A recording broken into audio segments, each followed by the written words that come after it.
Hello ਦੋਸਤੋ, ਤੁਹਾਡੇ ਆਪਣੇ YouTube ਚੈਨਲ ਤੇ ਤੁਹਾਡਾ ਸਵਾਗਤ ਹੈ। ਅੱਜ ਆਪਾਂ ਤੁਹਾਡੇ ਸਾਹਮਣੇ ਇੱਕ ਜ਼ਰੂਰੀ ਸੂਚਨਾ ਲੈ ਕੇ ਆਏ ਹਾਂ, ਜੋ ਕਿ PSSB ਦੁਆਰਾ ਕਲਰਕ ਦੀਆਂ ਜੋ ਵੱਖ-ਵੱਖ ਪੋਸਟਾਂ ਆਈਆਂ ਸੀ 2022 ਦੇ ਵਿੱਚ, ਠੀਕ ਹੈ ਜੀ।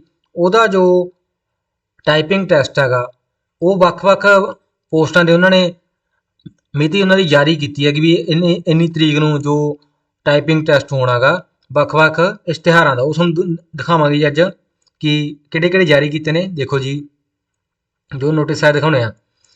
ਇਸ਼ਤਿਹਾਰ ਨੰਬਰ 2 2022 ਅਧੀਨ ਕਲਰਕ ਲੀਗਲ, ਠੀਕ ਹੈ, ਜੋ ਲੀਗਲ ਕਲਰਕ ਸੀ ਉਹਨਾਂ ਦਾ।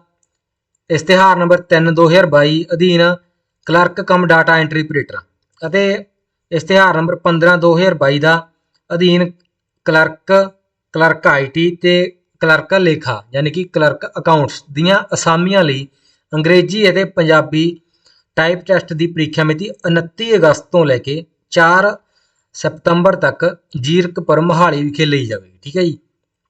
29 ਅਗਸਤ ਤੋਂ ਲੈ ਕੇ 4 ਸਤੰਬਰ ਤੱਕ, ਠੀਕ ਹੈ ਜੀ। ਇਸ ਟਾਈਪ ਟੈਸਟ ਸੰਬੰਧੀ ਸਮਾਂ ਸਾਰਣੀ, ਰੋਲ ਨੰਬਰ ਤੇ ਹੋਰ ਵੇਰਵੇ ਜੋ PSSB ਦੀ ਜੋ ਸਾਈਟ ਹੈਗੀ, ਠੀਕ ਹੈ, ਉਹ ਤੇ ਆ ਜਾਣਗੇ, ਠੀਕ ਹੈ ਜੀ। ਤੇ ਸਮੇਂ-ਸਮੇਂ ਤੇ ਜੋ ਉਮੀਦਵਾਰ ਨੇ ਉਹ ਵੈਬਸਾਈਟ ਚੈੱਕ ਕਰਦੇ ਰਹਿਣ ਜੀ, ਠੀਕ ਹੈ। ਇਹ ਅੱਜ ਜਿਹੜਾ ਨੋਟਿਸ ਹੈ ਜੀ 23 ਅਗਸਤ ਦਾ, ਠੀਕ ਹੈ। ਇਸ ਤੋਂ ਬਾਅਦ ਜੋ ਰੋਲ ਨੰਬਰ ਆਉਣਗੇ ਜੀ, ਠੀਕ ਹੈ, ਸਮਾਂ ਸਾਰਣੀ ਜੋ ਵੀ ਆਊਗੀ ਉਹ ਐਡਮਿਟ ਕਾਰਡ ਤੇ ਹੋਊਗੀ, ਠੀਕ ਹੈ। ਤੇ 29 ਅਗਸਤ ਤੋਂ ਲੈ ਕੇ 4 ਸਤੰਬਰ ਤੱਕ ਜੋ ਅੰਗਰੇਜ਼ੀ ਤੇ ਪੰਜਾਬੀ ਦਾ ਜੋ ਟਾਈਪ ਟੈਸਟ ਹੋਣਾ ਗਾ ਜੀ, ਠੀਕ ਹੈ। ਇਹ ਦੋਵੇਂ ਇਕੱਠੇ ਹੋਣਗੇ, ਅੰਗਰੇਜ਼ੀ ਤੇ ਪੰਜਾਬੀ ਦਾ, ਠੀਕ ਹੈ ਜੀ।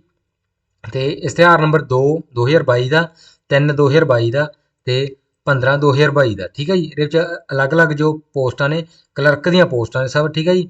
PSSB ਦੁਆਰਾ ਜੋ ਇਹ ਐਗਜ਼ਾਮ ਲਿਆ ਜਾਣਾ ਗਾ, ਠੀਕ ਹੈ ਜੀ, ਟਾਈਪਿੰਗ ਟੈਸਟ ਦਾ।